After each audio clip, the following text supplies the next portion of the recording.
Welcome back once again to ETAuto Retail Forum 5th edition. And this is yet another exciting topic. And we have a bouquet of speakers who are expert in this field. So the topic for this session is what is the path to purchase for the automobile customers? Where are they going to buy the cars, automobiles, two-wheelers or three-wheelers, anything? How has it changed in a post-COVID world?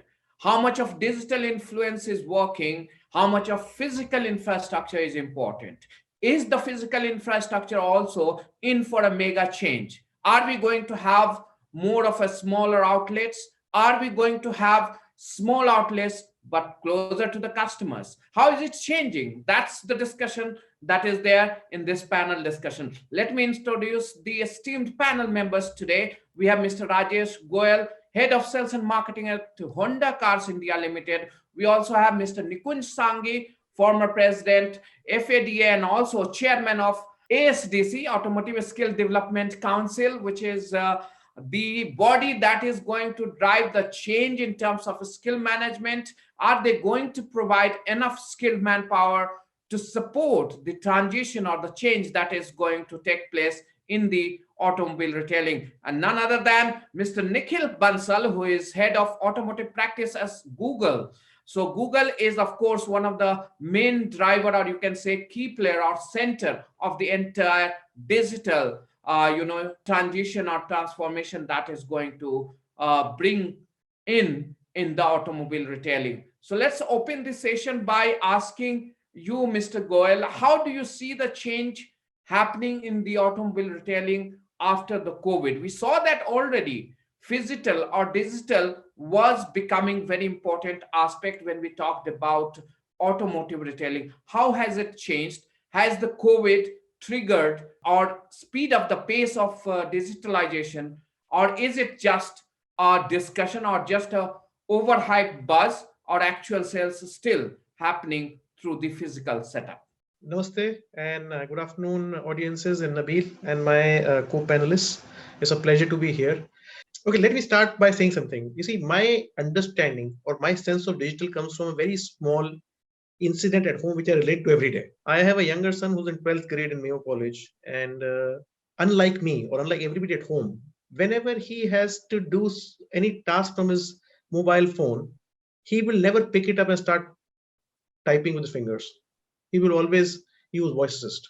Hey Siri, whether it is internet search, whether it is calling somebody, whether it's trying to find something. And what I look at it is, I mean, as a son, I keep getting irritated as to why I'm so lazy. But what it tells me as a marketeer is that this is what the customer is moving towards, to do and get things, get information on the go, which means you do not need to devote specific time, specific effort onto trying to find out things. And in my opinion, for me, that has been the biggest indicator of how and why customers are going digital. To be able to get the information at your convenience, at your beck and call, without having to interrupt anything, without having to interrupt your regular schedule or flow of activities. You are able to get information, you are able to search, you are able to compare, decide. That is the biggest indication, in my opinion, or the biggest factor which contributes to digital. Just to quote some data quickly, yes, customer was going digital in a very, very big way. So, and COVID has only helped to accelerate the pace for two reasons. A, people were not able to get out, but they still wanted to do what they had to do. Second is there was also an issue of social distancing. A lot of people were scared to go to dealerships, not just dealerships, but any even restaurants for that matter. And their digital was helping, so it has helped to accelerate the pace. If I were to talk about it, we have consistently seen in the past 2-3 years the pace of walk-ins at dealerships coming down, but the pace of digital inquiries going up. So my latest data tells me that 55% of my inquiries are coming from digital. And interestingly, post-COVID, more than half of those 55% are coming from something like tier 3 towns. So I think the big change which has happened in COVID is that I would have assumed, or most people would assume, that most of this digital is coming from big cities. It is those tech savvy youngsters or the younger generation who's doing it, but that's no longer true. That's no longer true. it is spreading at a much faster pace and across much wider geographies. And therefore, yes, the job of all marketeers, car makers, our dealer friends, to be able to recognize this change and figure out how the traditional brick and mortar model and digital are complementing each other to be able to take care of the customer. Because ultimately, customer is the king; they decide. So we figure out exactly how we do it, and we are working very closely with our dealers. I mean, we can come to it later on. I will allow time to other people, but very quick last point is, if I were to broadly, as a layman, categorize the customer journey into say 5 steps. So there is inquiry, then there is a test drive, which of course is very critical to something like car selling. Then there is closure of the deal. Then there is delivery, and there is post delivery, right? In each of these, there is a different level of impact which digital will make. But why I said these 5 steps is, it is not either or, it is both. And it is the job, or it is our responsibility, I think everybody sitting here, to be able to figure out what is the best complementation mechanism to be able to take care of digital as a very powerful change or revolution in order to keep selling and keep the customer happy. So I'll stop here and give time to Thank you, others. Rajesh ji. You rightly pointed out the discovery, information, and knowledge. These are the three aspects that is going to be dominating when it comes to digital role of digital platforms. You also talked about the role of digital in all five aspects of the business should be seen. Coming to you, Mr. Sangi, you are yourself a very big and prominent dealer. You have a lot of mind share in the automobile retailing. I just want to understand from you. Traditionally, also, we saw the move towards digital was in order to get the leads, in order to provide information, comparison, all these kind of stuff. But at the end of the day, the deal, the touch and feel, requirement continued to be there.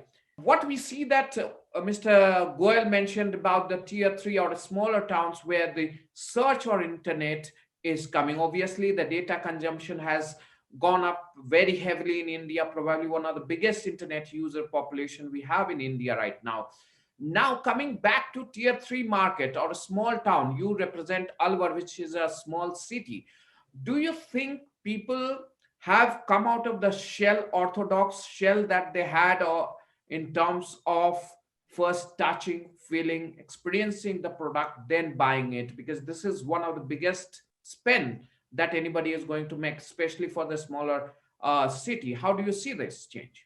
Thank you, Nabil, for having me, and welcome my co-panelists. So I'll take it off from where Goel-san left. So I think he talked about voice search as a tool which has become extremely important in internet. So when you're talking of tier 2, tier 3, I think the biggest tool which has come to the aid of tier 2, tier 3 towns is voice search. So now people don't have to really be able to read or write. People don't really need to have to type anything. When they need to search, voice search is there, and therefore you see the penetration that there is in tier 2, tier 3 towns. Because you don't need to learn writing. Necessarily, you should not be literate completely to use the technology now. That's the advantage. Yes. So that's one step. The second thing is, I mean, I'm amazed myself. I have kept myself accessible to the entire universe, including obviously my customers. The number of calls that I directly get on my phone are amazing. And my first question is, where did you get my number? And the normal answer is internet pe mila sab. And these are people, so 90% of my customers are rural, agri-based, who I wouldn't even imagine would touch a computer. So obviously the mobile has come to their aid. It's not laptops or computers, but mobiles which are helping them. And their strength when they think that, yes, now we can directly reach a dealership, a product, even the owner of the dealership.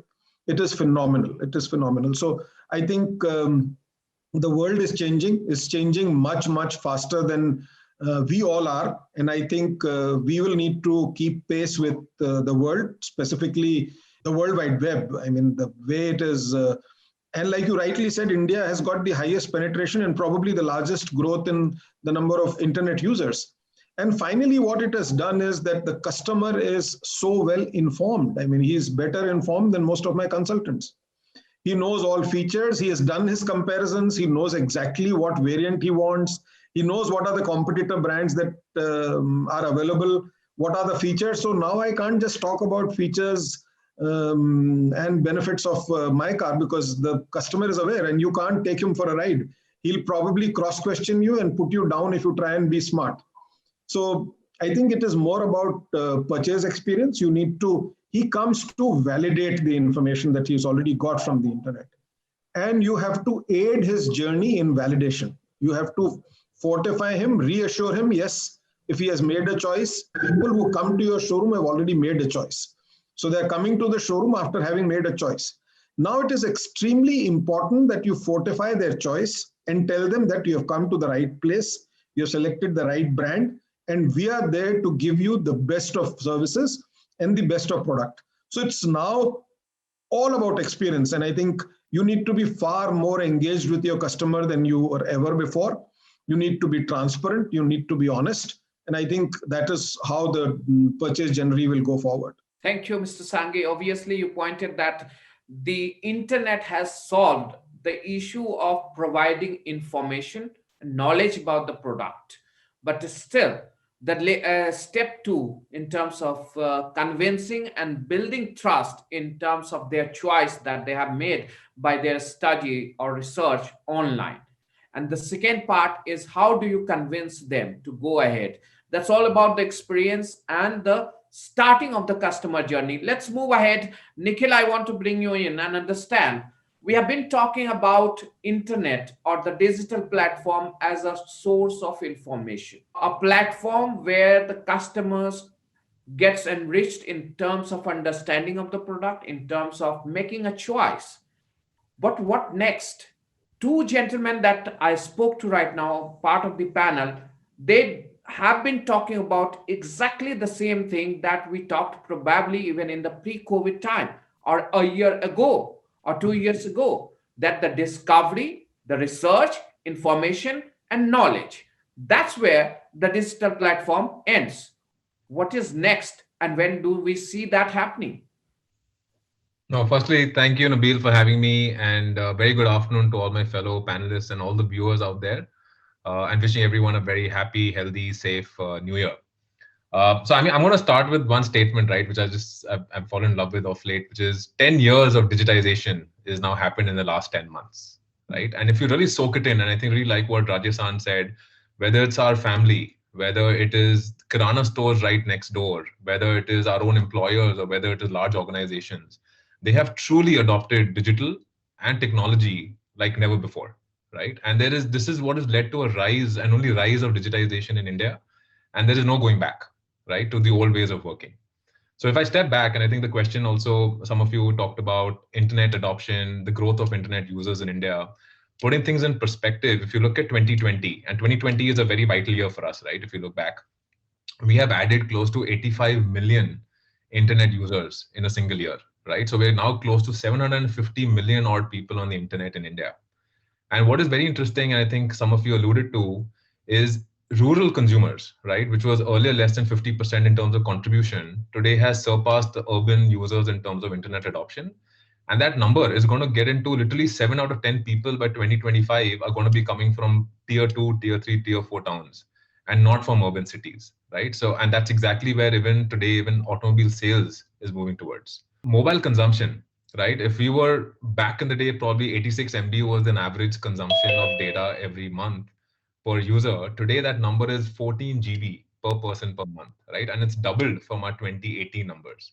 So we are a mobile first consumer as an organization, as a country.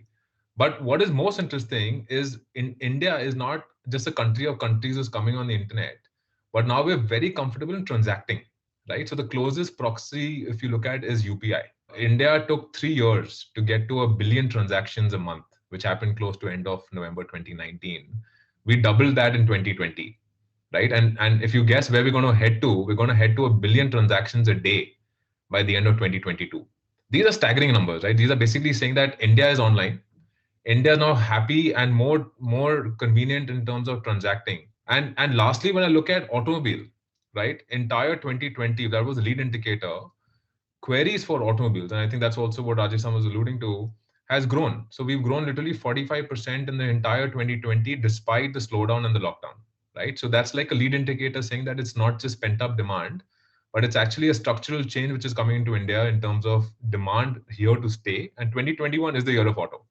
Let's face it. Of course, Nikhil, there is no denying of the fact that internet penetration has just surged in the last few months. We have seen, especially tier three, tier two, because there were no, internet penetration there. There was no enough data. The cost of data was very high. And in the last 1 or 2 years, we have seen the way the data prices has come down, especially because of the some players who came in and flooded the market. That's obviously, so it is only being replica of the urban area, means what urban users were doing with the internet, the same thing is being done in the rural market. Only the geography, only the number of the users are increasing. It can benefit to the small ticket market, small ticket retailing that we say. But what about automobile industry, automobile retailing, which has seen that digital was very important in terms of discovery, in terms of lead generation, in terms of providing adequate information, so reducing the effort in terms of educating the customers about the product. That part was already gone, or almost on the verge of going away. So dealers effort there was reduced. Now what next that we can expect in terms of a product like automobile, which is a high ticket product? Where do you see some kind of indication that could change probably the scenario with the digital? Yeah, I think from our lens, and we took out a recent 2020 auto gear shift, and Nabil, you were at the center of that as well, right? So the big question today is saying that, okay, internet adoption is there. People are ready to transact. Are people ready to even buy a big ticket item like a car online, right? And our research said that almost 6 out of 10 people on average, whether it's a two-wheeler or a four-wheeler, are very comfortable and okay with actually buying the entire process online. But today what is breaking is actually the process, right? Today it is not a seamless process where literally it's like buying a pizza where literally you can go choose, deliver, and finance and get all accessories put and get it delivered back home. Today there is still a large complement of financing which is still done offline. There's a large component of delivery which is still done offline, and there's a large component of even servicing which is obviously has to be done offline. So once the different processes are brought online, then we'll truly see this entire thing get digitized 100%. But till then, it's going to be a phygital world, as you said in the beginning of this panel. So what are the hindrances, and why should people not adopt, or why should people adopt to complete transaction digital?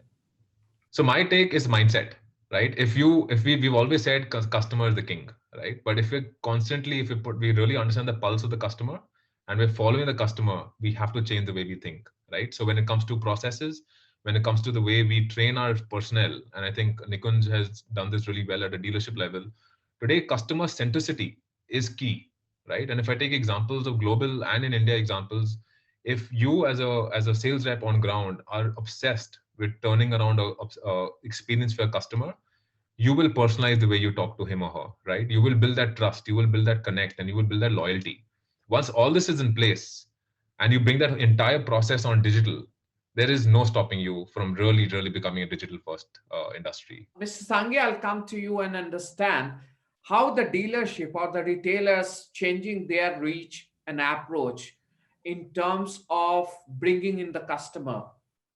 What are the new models that is emerging in the physical aspect, and how this hybrid model of physical and digital is going to shape up in coming few months, that we can see as a result of this COVID scenario. We have already seen two of the OEMs I know that they are going to have a very tiny physical dealer network, and they are going to empower their dealer partner as well as they are going to empower their own sales process. And that's the digital tools they are going to use, probably at their own platform, their own website, where they're going to do. How the dealership is changing or adapting to these kind of transformation that we hear or see after COVID. So thank you, Nabil. Again, a couple of things. I think the first and the foremost is enabling our workforce. I think if we need to turn towards digital, it is important that our workforce is not only aware of what digital is, they have the right tools, the right knowledge, and the right mindset to be on the digital world. And I think realizing that and wearing my hat as ASDC, I think what we did, and we started doing it much ahead of now the opening up. I think we started doing it when the COVID had just set in, was to reach out to dealerships and their manpower and enable them, empower them, and enrich them with digital tools to an extent that whenever this economy does open up, when the customers have gone online, we'll have to precede the customer. We'll have to be online much before the customer comes online. And we need to realize that the expectation of the customer when he comes online is extremely high. He expects an answer to his digital query yesterday. He will not even want to wait for a second. So I think it is important for dealerships and its entire team to realize that an inquiry needs to be responded in less than 5 minutes after it is received by the dealership. If not, that inquiry will be lost either to the competition or the customer would have changed his mind. So you'll have to be live online all the time. You will need to address customer queries online, and you need to see that the customer, once he has come on your website, once he has come to your brand, once he has come to your dealership, you don't let him go back. That is extremely important for the dealership. And finally, we used to depend totally on our OEMs when it came to marketing, when it came to enabling ourselves. I think we will need to be nimbler, we'll need to be agile, we'll probably need to be much faster than our OEMs. So the responsibility of building our own websites, building our own Facebook pages, building our own WhatsApp tools is totally our own. We will need to ensure that we make it so easy for the customer to find not only the product, but to find us online, and that we are the first ones he finds when he goes online. And unless we enable ourselves, unless we realize that this is not just OEM, but our own duty to ensure that we are online, we are prompt, we are there to answer customer queries, we would have lost the game. So I think the dealerships will need to be extremely fast in adopting to this change. And both as FADA and ASDC, we have realized this. And I think our first partner was Google. And obviously, Google came out firing all guns. We have launched a digital initiative, probably the biggest digital intervention ever is going to happen. Just taking the lead from what you have said right now. You just mentioned about, dealers being faster and more prompt than the OEMs. That's one aspect of it, that you have to keep all your guns ready when it comes to digital aspect. You have to have a workforce there. You are training people to be capable of responding within 5 minutes or 2 minutes or 3 minutes, whatever, because the patience online is very less. The time span or the accuracy plays a very important role when we talk about online. Coming back to the traditional form of retailing, physical retailing or physical aspect, how do you see that changing? Do you think we still need those big ones, big outlets? Because you're excluding a lot of stuff from the retail network. A lot of things are going away because that is being sorted in terms of digital tools, in terms of digital market. And they can probably work from anywhere. Probably a back room where you can probably cut your cost and have a separate department. Then why do you need the big digital, big physical, infrastructure? And how are you trying to convince OEM for that? Or do you think the OEMs are already on board for that? So, well, happily so, I think OEMs are already on board. I don't think we need to convince OEMs because they realize that in order to face competition, in order to be relevant, unless dealerships cut their cost drastically, unless they reduce the flab, there is no way, because like Rajesh said, that you cannot pass on the entire cost to the customer. OEMs are looking at absorbing a lot of cost themselves. I think similar is to the dealerships. We will need to cut down a lot of flab. We will need to reduce our costs so that we continue to be relevant and we continue to be competitive. And yes, like you rightly said, we do not need such huge infrastructures. Our infrastructures will have to become lean. because you don't need to keep so many variety of vehicles. You don't need to keep all the colors because all that is being done online.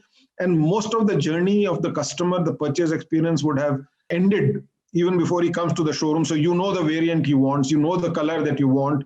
So you can build up your own supply chain in a method that when the customer really wants the vehicle is there and you need not keep it in stock. I think the pandemic has taught both the dealers and the OEMs that keeping fat inventories is not the answer.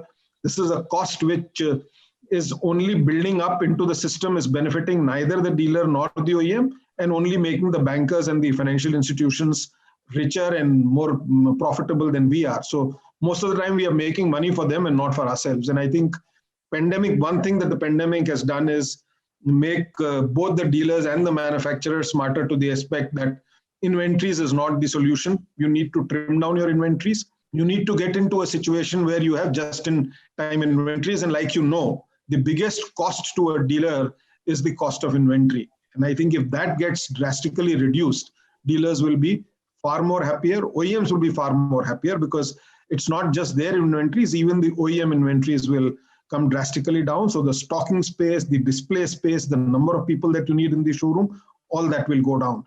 And so digital is going to complement us. Digital is not going to fight us. It's going to give us a tool. It will make our lives easier, and it will reduce a lot of our pain that we need to go through when we need to give so much information to the customer. Because like I said earlier, the customer is smarter. He probably knows much, much more about your product than your own consultants do. So all that is now gone. You don't need to store all that. You don't need to teach your consultants to do that. You need your consultants to become storytellers. You need your consultants to engage, empathize with the customer, understand him, and help him in taking a decision. I think that's the way the business is going to be done. Correct. Complete transformation for the sales representatives. Well, San, I'll take a cue from the previous panel discussion. Mr. Rakesh Srivastava, Managing Director of Nissan India, he said that we should be ready or try to be, sell to the demand. Okay. So the moment demand comes at the dealer, they will send the inventory according to the demand. Do you think, is it a viable model? Mr. Sanghi just mentioned about the inventory management or lowering the inventory. There would be a cost reduction there. And this looks like an euphoric thought, or you think it is practically possible to sell to the demand? Interesting question, slightly divergent from today's topic. But in conclusion, I would agree with what Mr. Rakesh Srivastava said. And I would explain why, and also whether it is immediately possible or not, and what it contains to be, what it entails to be able to do that. So to sell to demand, that's the best thing. You see, when things are bad, when chips are down, forget the pandemic, but because of any incident, any happening, when chips are down, what people do is people start cutting down flab and conserving cost. That is the almost universally acceptable and instantaneous reaction of businesses worldwide, no matter which business you are in. Now, selling to demand, you can relate to the pandemic, you can relate to a digital shift, but it is required because ultimately, if you're not selling to demand, you're obviously keeping inventory, like Mr. Sanghi said, and that inventory is not free. The customer is paying for it somewhere, although he doesn't get to calculate it or know it. So selling to demand, obviously, we're able to do today. That's the happiest thing for me as a car maker, for Mr. Sanghi as a dealer, and for the customer per se. And in my opinion, it entails two things. Number one is to be able to keep doing all kinds of data crunching, data analysis, and there possibly some different level of digital comes in, where some algorithms help you to be able to do forecasting better, is one. And second is to be able to track your product at each stage of its movement, from the time that the requirement has come in from the dealership to the time you produced it, it's in your yard and it's going out and it's reaching the customer. You are able to track, so you are able to match it to the demand. If you are able to do that, then you are able to operate with a very, very lean stock without having to burden the dealership and in turn the customer with an inventory cost which may not have been required in the first place. Obviously, it's got to do with the patience level of customers as well. If I were to take a slightly divergent kind of an opinion here, if you were to look globally, so for example, I am told that customers in America are absolutely impatient. They will walk into a dealership, they select a car, they want that MTOC, the model time option color right there, and they will say, okay, give me this car. If they are looking for a particular color and that color is not available, they will say, okay, no, sorry, thank you. We will walk into the next dealership. Go to the other end of the world. Go to Japan. Japan customers are supposed to be very, very patient. They are very happy to make their reservation, they make their booking, and based on what they want, it's all set in, and they are willing to wait between 30 to 60 days for their car to come in, and that's when they go and take delivery.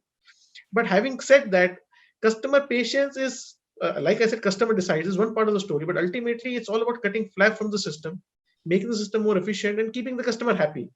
And therefore, to be able to make to demand is something which is a requirement for the future without doubt. How one goes about doing it, whether it's a combination of the current data crunching that you're doing manually and a set of algorithms which come in, and how you are able to satisfy their need in the least amount of time. To supply to demand is good, but the moment you add time element to it, that's when the hurdle goes up.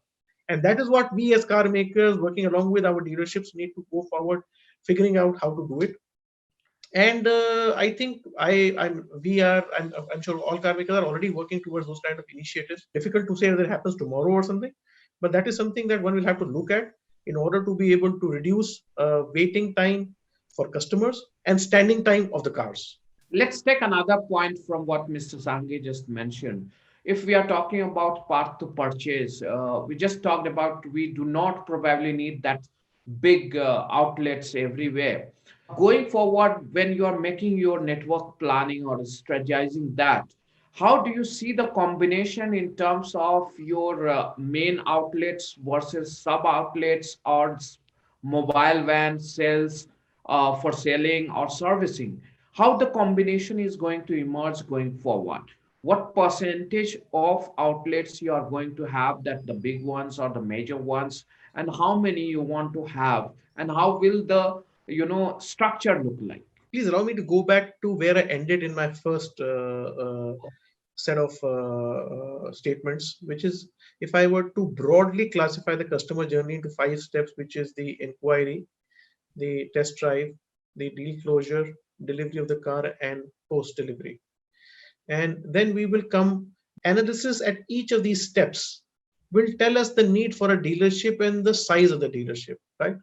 So I think all of us, all the 4 of us, including you, I can conclude have agreed that the customer is very well informed, very digital, wants to get information on the go, and is able to get all that he needs without visiting the dealership. And even after visiting the dealership, I think there was a BCG study 2-3 years ago. I don't remember the exact figure, but what I remember is more than 50% of the customers, even when they were in the dealership, they were on the side of the car maker and they had more information than the consultant, right? On the inquiry side, the need is not very much unless you are somebody actually wanting to look at to have touch and feel. Then you have a test drive. So test drive, you need the car physically. Of course, whether you need a dealership for that or you don't need a dealership for that, you can obviously provide cars at home to test drive for the customer for his convenience. Deal closure. Deal closure involves all kinds of things, apps, linkages of payment gateways. Sometimes we believe that customers in many countries, including India, China, like to negotiate face to face rather than to do it digitally. So that could be one thing, whether deal closure happens digitally or not. Then physical delivery. Physical delivery, obviously, ultimately, no matter how much times have changed, car still remains a very big purchase for most customers across the world. And no matter how rich they are. I mean, it's definitely the second biggest purchase after a house. And therefore, we need to make a song and dance out of the delivery, whether you do it at home or at the dealership, that decides. And finally, so the fifth one is what I want to talk about. So far, my sense is that we are only talking about the selling experience to the customer. But my belief is car is a product where the relationship with the customer starts with the sale and not ends with the sale. So it is the post sale also which you have to take care of the customer, because you can't expect to forget about him. He has to keep getting his car serviced, maybe want accessories in the future, get oil changes done, and then you have to ensure that he comes back to buy your brand. Whether he comes digitally or physically is a separate issue. But in post sale, if he's not happy, you can expect to lose him as a brand and as a dealership. So therefore, Post sales obviously will be required. That decides one size. So this is the service part of it. On the sales part of it, there are two things that I think, or two or three things that I think going forward will remain. A, because the customer is spending a huge chunk of money, there are still a chunk of customers who may want a touch and feel experience. So that's Now, why my question is centered around how are you going to reach to them? Are yes. you going to have a small mobile sales outlets or a small sub outlets? How the combination will work if you could quickly in 30 seconds? Yeah, so I cannot comment on what we are going to do as we go forward. No, no, But as an industry, how yeah, do you? but so we already have a concept what we call extended outlets, where we have a much smaller outlet, which is a spoke of a hub of a much bigger outlet, where the customer can get to see the car, experience the car, and take a decision rather than having to decide in without physically touching it. And I think the as we go forward, possibly because things are going to be difficult, possibly what will happen is right now what happens is the bigger cities have the bigger dealerships and the EOs are consigned to the smaller cities. Possibly as we go forward, this trend may reverse because space also is at a premium and people, because of traffic conditions, etc., you may have to look at selling portion of the outlets becoming smaller in order to make dealers also more viable, to cut out the flap for the customer, and to be able to complement it with whatever was required to be done physically, you do it digitally, and are able to offer a good overall experience. And as we go into the interiors, maybe the size might go up slightly so that people who have not experienced it so far are able to experience it. So that trend I see maybe a kind of hybrid kind of a thing as it develops. But the focus is going to increase on the extended outlets that you see, the manufacturer will see that. Now, taking your very important point that you talked about, the relationship of the OEM and the customer starts after the sales is made. Nikhil, I just want to come to you and understand what's your understanding in terms of after sales services when it comes to digital penetration, how the digital platforms or digital presence or digital techniques are going to work out in a post sales scenario, in after sales aftermarket scenario. It's an interesting question. I like what Rajesan also said, right? Because today, I mean, firstly, digital was never front and center till probably a year and a half, 2 years back, right? As an industry. Today, as an industry, is front and center. Pandemic has only accelerated, as we always said. But today, the focus is still on selling. The focus is still on saying that, listen, I want to get more leads from digital. I want to convert more people and I want to sell more cars, right? Nobody is looking at saying, how do I drive more profitability? And I think as a dealer fraternity, profitability is key, right? And if my understanding goes correct, selling a car is not as profitable as what you do post that, right? And it comes back to your question saying whether it is service, whether it is parts and accessories, whether it is insurance renewals, financing, etc. That is where the real profitability for a dealership really lies, right? I think that those processes today are not necessarily online. The minute that comes online, and a few of us already started, right? So if you look at Maruti Suzuki, they've launched their entire financing online. A lot of OEMs are looking at getting their services actually online. Parts and accessories, which today are being sold through Amazon. Why do you need to buy through Amazon when you can actually create your own e-commerce website of your own and push that out to consumers who are looking out for it, right? So it is in the right direction. But I think to your earlier question, Nabil, to Rajeshan and all, I think with Tesla coming in, it's got a very different model, right? It does not have dealerships or it does not have physical infrastructure the way India has. It is pretty lean and mean. I'm not saying India has to be in the same model because it's a very different market, very different expectation from the automobile as an industry. But that should actually wake us all up and say that should we change the way we think and the way we act, because you got somebody like a Tesla coming to India, which is going to disrupt the market. Like how? Let's see. That's a big poser. Mr. Sanghi, you will respond to the point raised by Mr. Bansal, but at the same time, I want to add on. See, I have seen all the dealers or dealer principals putting all their efforts in terms of selling their cars only when it comes to digitization or digital. We have discussed so much, but nobody has been pointing that our reach in terms of after sales services, selling the parts or the insurance or anything. We hardly see any presence from the dealer side.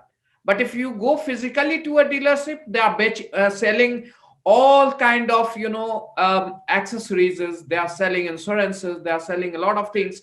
But why not digitally? If I search today, will hardly find in a dealership. Why there's no opening up to this sector, So I Mr. guess this is exactly where I wanted to intervene.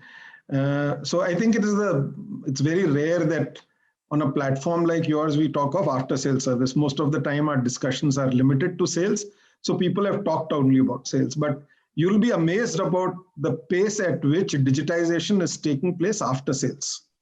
So almost all OEMs and all dealerships are now booking their services online, and it's not just about so it's not just you book your service.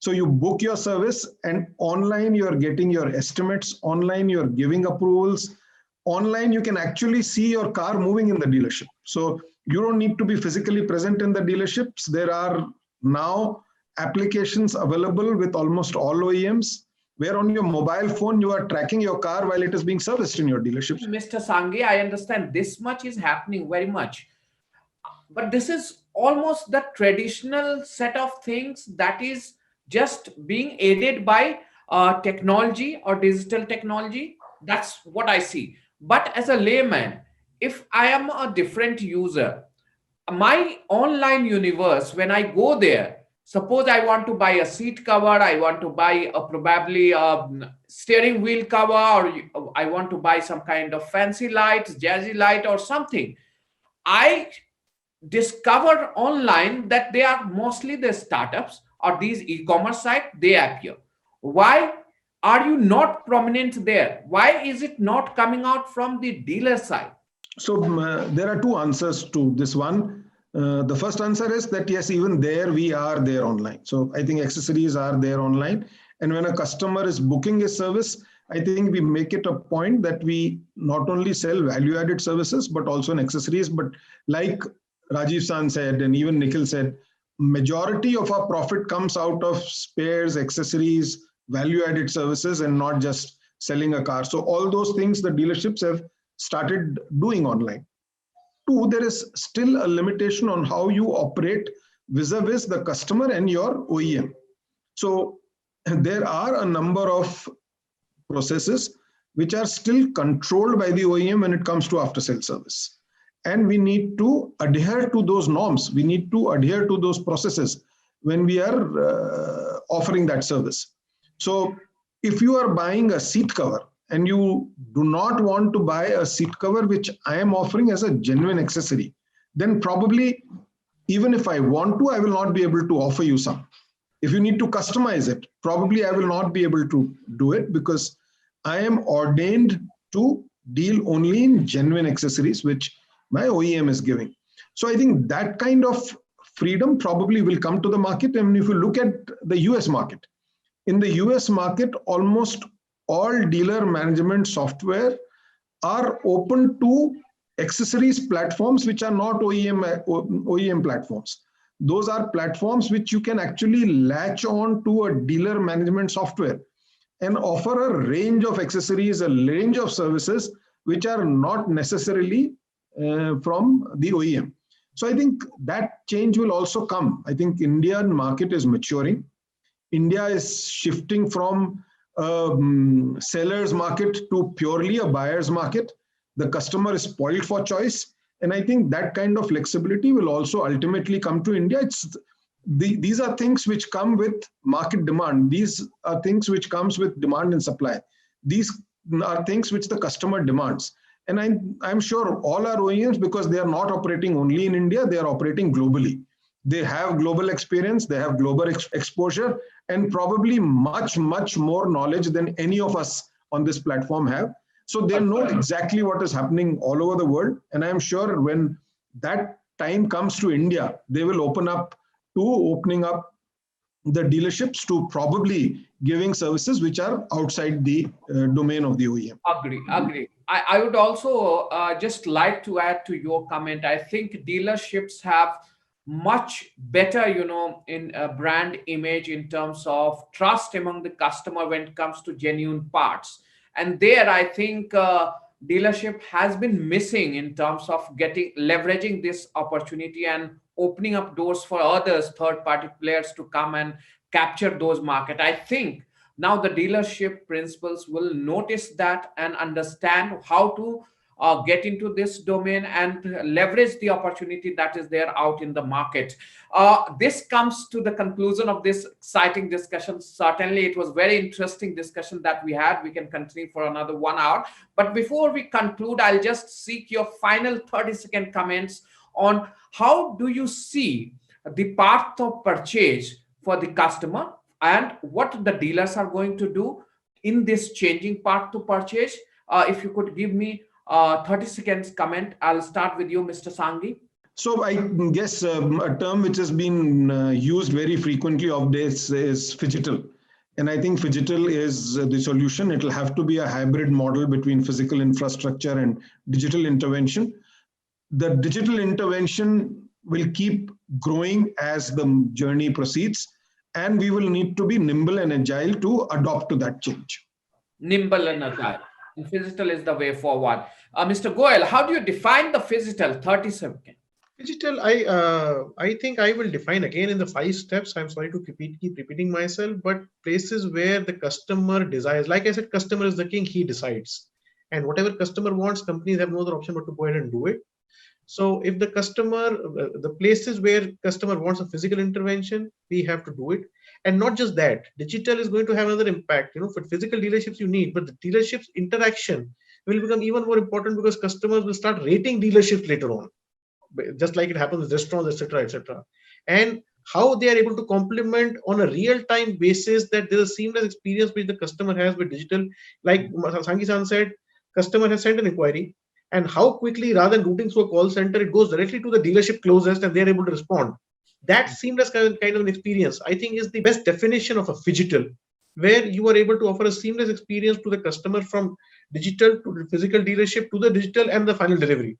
That is, I think, the best definition for a phygital. Correct. Nikhil, how will you conclude it? I mean, from my lens, I look at it 3 ways, right? One is how do you adapt to change? And being aware that things have changed, I think is the first step towards the journey. Second, I like what Nikon said is about staying nimble. You have to stay nimble in today's time. And third is total disruption, right? Absolutely reboot the way you all have done business in the past because what has got you here is not going to get you there. Right? We've heard these quotes many a times. What is going to get you there is absolute disruption in terms of how you actually do work today and how you engage with the customer and keep the customer the absolute center and just build everything around it in its true form. And that's going to be the winning mantra in my mind. What we learned that the path of purchase for the customers when it comes to automobile is in for a major shift. We are going to see the disruption, and we have to be ready with the right combination of digital and phygital, and even for phygital in right combination of shape, size, and the skilled manpower. That's the future of auto retailing. Thank you so much, gentlemen, for joining ETAuto Retail Forum. Thank you, everyone, for joining this discussion, and stay tuned to ETAuto Retail Forum. Up next is another exciting presentation. Thank you so much once again. Thank you, Nabil. Thanks a lot.